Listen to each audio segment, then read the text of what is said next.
sejahtera bagi kita semua. Selamat datang di proyek mata kuliah pendidikan kewarganegaraan kami. Pada kesempatan kali ini, kami melakukan kunjungan ke museum bersejarah, yaitu Museum Radia Pustaka. Kunjungan kali ini menjadi bukti nyata untuk meningkatkan kesadaran budaya serta meningkatkan rasionalisme bagi mahasiswa. Mari ikuti kami. Izinkan kami berkenalan. Dulu karena tak kenal maka tak sayang.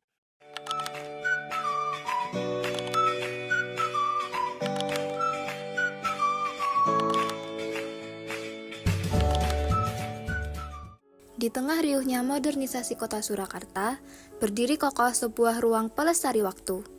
Museum Radia Pustaka, museum tertua di Indonesia yang didirikan sejak tahun 1820. Setiap sudut tempat ini punya cerita, dan setiap benda yang tersimpan punya sejarah.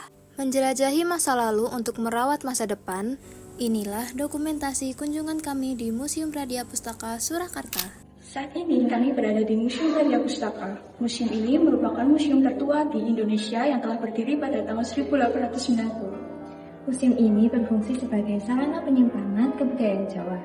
Mari kita lihat isinya. Melalui ruang pameran Radia Pustaka, kita disuguhkan berbagai artefak yang bernilai historis tinggi. Museum ini menyimpan berbagai koleksi benda kuno, dari peninggalan Keraton Kasunanan Surakarta, arca batu dan perunggu dari era Hindu-Buddha, hingga persenjataan tradisional. Selain itu, museum ini juga menjadi pusat literasi naskah kuno. Terdapat berbagai manuskrip berhuruf Jawa kuno yang membuat ilmu pengetahuan, filsafat, sastra masa lalu. Salah satu masterpiece yang ikonik adalah Canak Raja Mala, hiasan kapal legendaris yang melambangkan kekuatan kekuasaan maritim pada masanya. Tak hanya merawat sejarah Nusantara, Museum Radia Pustaka juga menyimpan koleksi mancanegara mulai dari Jepang, Thailand, hingga Filipina yang terjaga melintasi waktu. Mengobservasi warisan budaya di sini membuka cakrawala berpikir kita sebagai mahasiswa, bahwa kesadaran budaya bukan sekedar tentang mengetahui masa lalu, melainkan fondasi utama dalam menjaga identitas nasional di kancah internasional.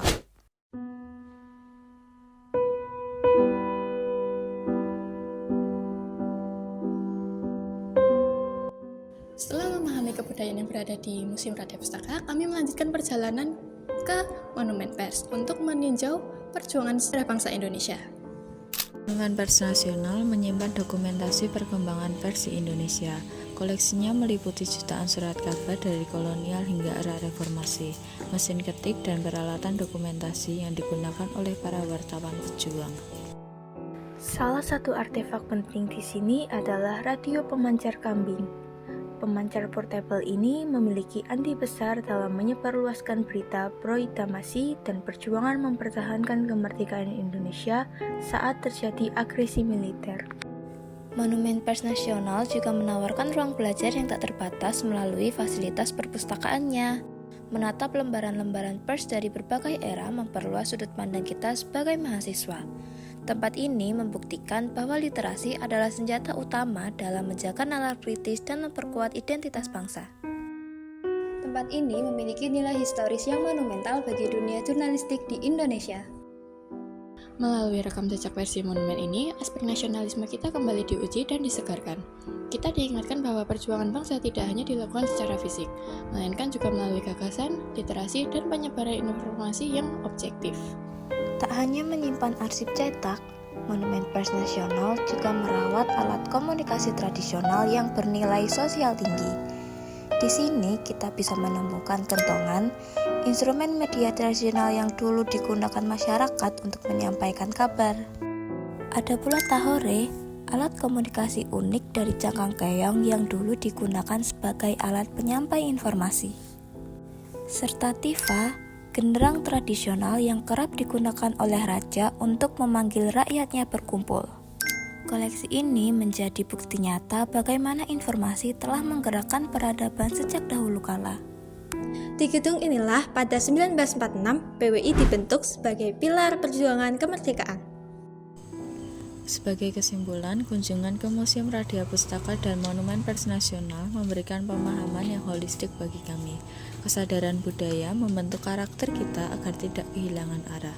Sebagai agen perubahan, mahasiswa dituntut untuk tidak hanya menjadi penonton sejarah, melainkan penerus nilai-nilai luhur tersebut. Sekian video project mata kuliah kewarganegaraan dari kelompok kami. Terima kasih. Dadah.